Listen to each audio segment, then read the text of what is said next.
Hey there, it's Corey with Ascend Smarter Intervention, where we make research-based reading intervention easy. And today I wanted to talk about how we track literacy intervention data. So we like to start by taking good old-fashioned handwritten data. The reason I like to do this is that when I'm working with students, I personally find it difficult to be on a screen entering data, although I recognize that could save a step. And if you're good at that, amazing. Just do that. That'll save you a step. However, when I have students in front of me, I often find it the easiest just to be jotting down notes while I'm working with them. So as I mentioned, I always start with paper, pencil, or pen. As you can see, I like to color code my students by date. It just helps to keep things really organized. Now, we have lots of information about how to organize your sessions when you're working with students to make this as easy as possible to be tracking these notes, how to make sure that you're giving the best number of trials, all that good stuff. So that's great.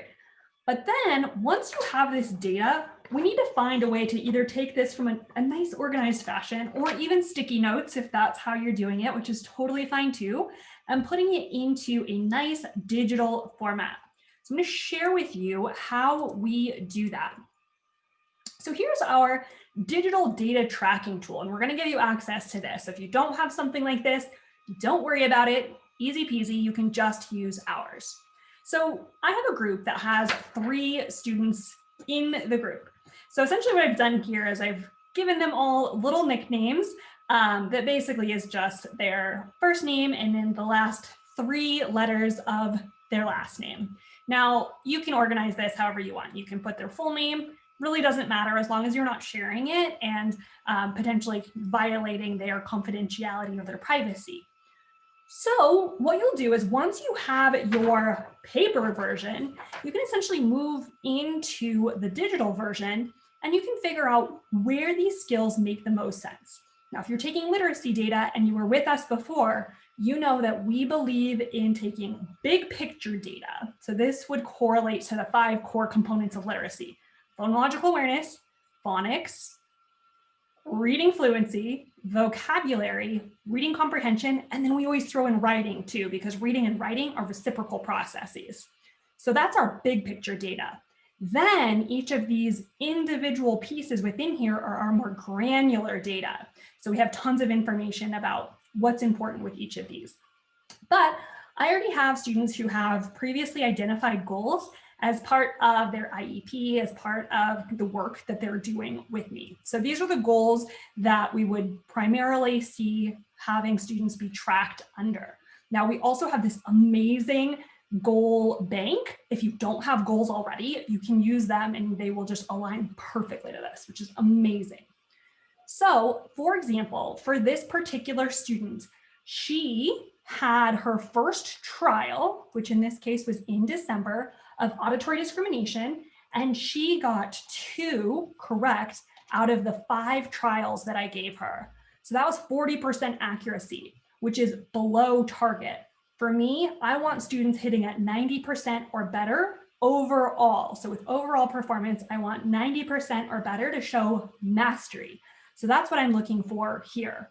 On that same day, she also did phoneme blending, and she got 4 out of 5. So then we've got that. So perfect. She's trending toward target there. She's really close. And a lot of people actually create a goal of 80%.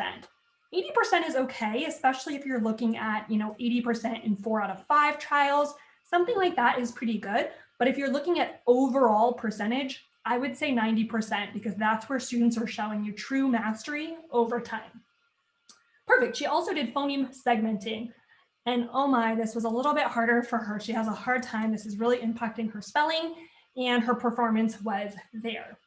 Then I had my next student, A, and she, let's see here, was doing phoneme blending as well.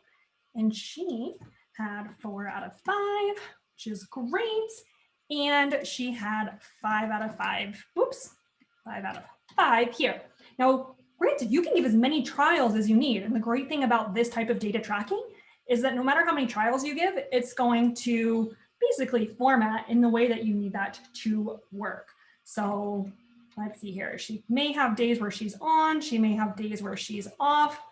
In this case, you're seeing a downward trend. And so you want to be looking at students' performance over time to see if this is something that you want to be targeting more specifically. Now, you can be jumping back and forth with your students. If you're using hours, you can also change this student and you can just rename that. So we can also have Michaela, and we could just change this so that it has her name right here. And the amazing thing is that this is something that you can then just print and send right off to families, which is great. Another thing that we love to do is we love to look at students' reading fluency. Reading fluency is something that can be really fun to track. Students love to look at how they're performing over time.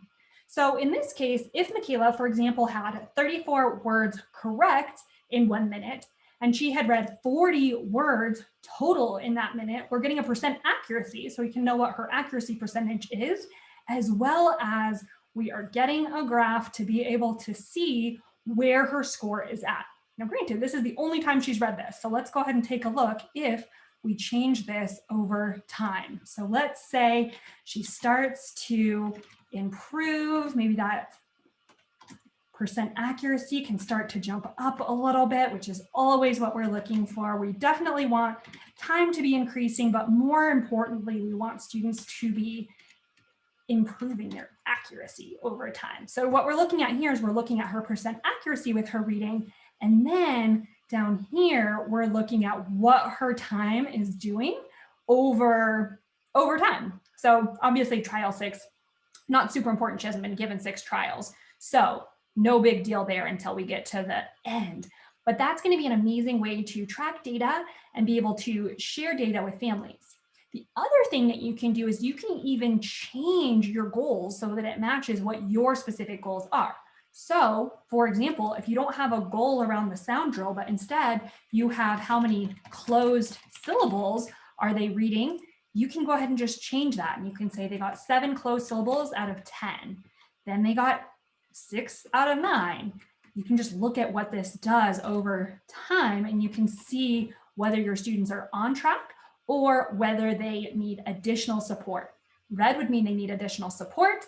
Yellow would mean that they are trending on track. And then green means they've met their target goal, which is amazing.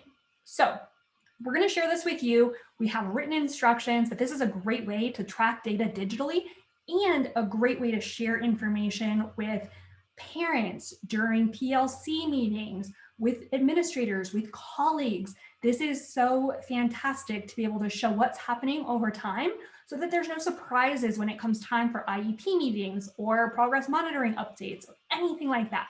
If you have any questions, let us know in the comments. We'd love to hear how we can further help you with data tracking.